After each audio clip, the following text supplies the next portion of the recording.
పూర్తి అయినవి. 312 గృహాలు పురోగతి దశలో ఉన్నాయి. దీనికి గాను 118.89 కోట్ల రూపాయలు ఖర్చు చేయడం జరిగింది.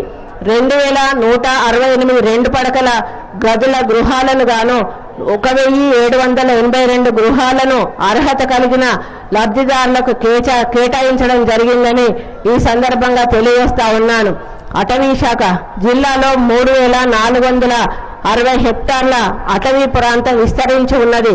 వన మహోత్సవంలో 2020 సంవత్సరానికి 23 లక్షలు మొక్కలు నాటడం లక్ష్యం కాగా ఇప్పటి వరకు 13,76,000 మొక్కలు నాటడం జరిగింది.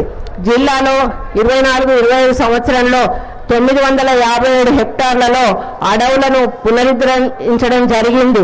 క్షీణించిన అడవులలో 25-26 సంవత్సరంలో 75 హెక్టార్ల విస్తీర్ణంలో క్యాంపా మరియు ఎన్ఆర్ఈజిఎస్ నిధుల ద్వారా అటవీ పునరుజ్జీవన పనులు చేపట్టడం జరిగిందని ఈ సందర్భంగా తెలియజేస్తా ఉన్నాను. నేతన్న రుణమాఫీ ఏప్రిల్ 2017 నుండి మార్చి 2024 వరకు వ్యక్తిగత చేనేత కార్మికులను అప్పుల నుండి విముక్తి కలిగించేందుకు రాష్ట్ర ప్రభుత్వం రుణమాఫీ పథకం అమలు చేయుచున్నది. జిల్లాకు చెందిన 110 మంది చేనేత కార్మికులకు వర్కింగ్ క్యాపిటల్ కింద తీసుకున్న రుణాలను 45,90,000 రూపాయలను సిఫారు చేయడం జరిగింది.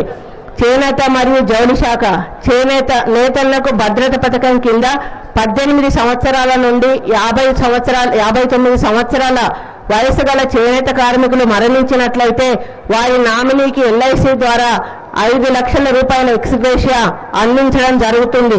ఇప్పటి వరకు ఈ పథకం కింద 7 చేనేత కార్మికులు మరణించినందుకు గాను ప్రభుత్వం ద్వారా వారి నామినీలకు 5 లక్షల చొప్పున ఎక్స్గ్రేషియా అందించడం జరిగింది. తెలంగాణ రైజింగ్ 2047 2047 నాటికి భారతదేశ ముఖ చిత్తాన్ని మార్చే గేమ్ చేంజర్ పాత్రలో తెలంగాణ కీలకంగా ఉండాలన్నది మన ముఖ్యమంత్రి రేవంత్ రెడ్డి గారి సంకల్పము.